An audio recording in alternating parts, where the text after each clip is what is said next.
চাওক আপোনালোকে আমাৰ কামাইডেৰ পাৰ্ট 5ত মানে এটা ঘৰ বনাই আছে, পকা ঘৰ।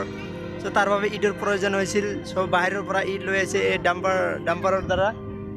চ' আনতে মানে বেক কৰাতে কেপচাইট খাই গৈছে বাওঁফালে। এনেকুৱা কেপচাইট খাই গৈছে যে উঠাব নোৱাৰা হৈছে। চ' তাৰ বাবে সেইটো আপোনালোকে চাই আছে, সেইটো জুম কৰি মই দেখাই আছোঁ। সেইটো কেৰেং আৰু বিভিন্ন ধৰণৰ বিভিন্ন ঠাইৰ পৰা মানুহ আহি পৰিছে দেখিবলৈ যে কেনেকৈ উঠায়। এইজন চাওক হাৰামি, বহুত মানুহ। পৰিৱেশটো খুবেই ভাল, কোনো হৈছেই নাই।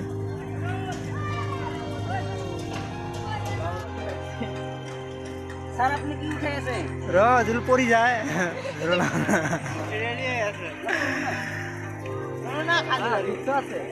নপৰে, কেৰেং আছে যদি নপৰে। হ'ব এয়া চাওক আমাৰ দৰ্শক আহিছে কেৰেং চাবলৈ। কোনো কেৰেং চোৱা নাই। বিভিন্ন ঠাইৰ পৰা মানুহ আহিছে 30 টকা দি টিকেট কাটি।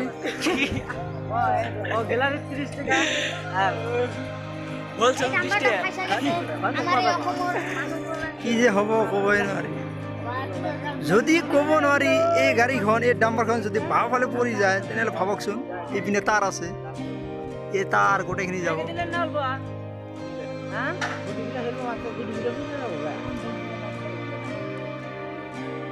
আগতে চেফটি লোৱাটা ভাল হ'ব। মই চ' অলপ জিৰণি লওঁ, তাৰপিছত আকৌ ভিডিঅ' কৰিম।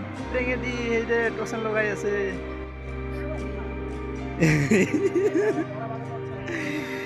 ইয়া চাওক আমাৰ দৰ্শক 30 টকা দি টিকেট কাটি আহিছে। হলচেল 30 টকা। বা খাবলৈ দিব খিচিৰি।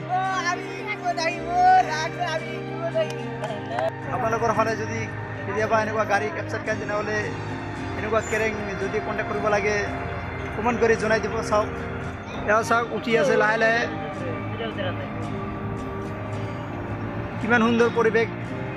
এটা কেৰেঙেৰে আন এটা গাড়ীক মানে জীৱন দান দি আছে। উঠি গৈছে। এই যে উঠি গৈছে।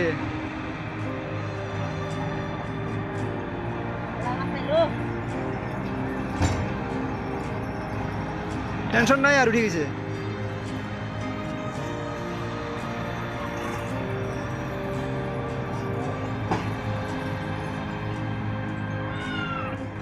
টেনশন নাই, বহুত কমে গেল।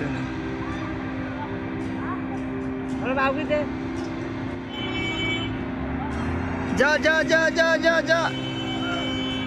লাহে লাহে দে উপরে তার কান শিখবো আরো অলপ ডাউন দিবা গো।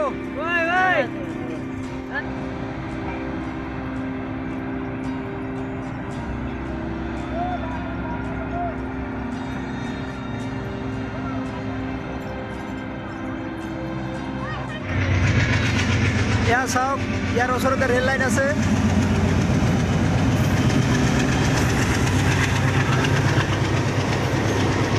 পরিবেশটা খুবই ভাল, রেল লাইন আছে।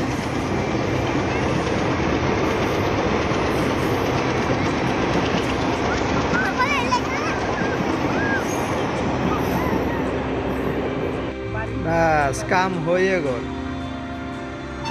গাড়ীখনে উঠিলে 2000 টাকা লল, কেরেঙও গৈ আছে।